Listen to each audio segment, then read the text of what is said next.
महासागर न्यूज. राज्यभरामध्ये अतिशय मोठ्या प्रमाणामध्ये या ठिकाणी पाऊस होतोय.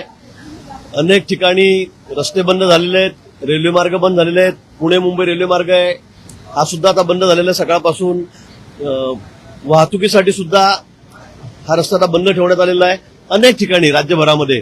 पण त्यातच मुंबई असेल, पुणे असेल, पालघर असेल, रायगड असेल या ठिकाणी मुसळधार पाऊस सुरू आहे आणि त्यामुळे वाहतूक ही विस्कळीत झालेली आहेत. आज सगळ्या शाळांना सुट्टी दिली गेलेली आहे. विशेष करून मुंबई असेल, पुणे असेल, ज्या ज्या भागामध्ये अतिवृष्टी आहे त्या भागात सगळ्या शाळा बंद ठेवण्यात आलेल्या आहे. त्या जिल्हाधिकाऱ्याने, जिल्हा प्रशासनाने तशा सूचना त्या ठिकाणी दिलेल्या आहेत. मुंबईमध्ये सुद्धा आज मुंबईमध्ये 12 वाजता या ठिकाणी माननीय मुख्यमंत्री महोदयांनी मंत्रालयामध्ये डिझास्टर मॅनेजमेंटच्या ऑफिसमध्ये बैठक बोलवलेली आहे.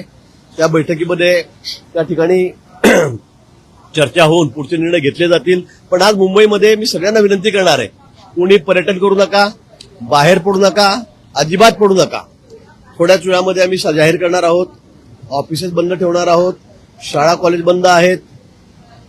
पण फिरण्यासाठी, कारण मी कालही पाहिलं, परवा एवढी गर्दी आहे सगळी बाहेर फिरणाऱ्यांची, तर कृपया घराबाहेर पडू नका. आज वाऱ्याचा वेग जो काल 50 ते 60 होता, आज जवळपास तो 70 ते 90च्या स्पीडने आहे. वाऱ्याचा वेग हा 70 ते 90 प्रति तास किलोमीटर हा इतका आहे. त्यामुळे कोणीही बाहेर पडू नका. मुंबईमध्ये अनेक ठिकाणी झाड पडण्याचा प्रकार होतोय. हवेमुळे, जास्त वाऱ्यामुळे अजूनही झाड पडण्याची शक्यता आहे. मग आपण झाडाखाली उभे आहात, आपली गाडी चाललेली आहे आणि त्या अशा ठिकाणी दबून खूप मोठा नुकसान किंवा जीवितहानी होण्याची शक्यता आहे. आणि म्हणून शक्यतोवर आज बाहेर पडूच नका. आज आणि उद्या काही ठिकाणी रेड अलर्ट दिला गेलेला आहे. त्यामुळे आमची सर्वांना विनंती आहे की कुणीही विनाकारण कुणीही बाहेर पडू नका.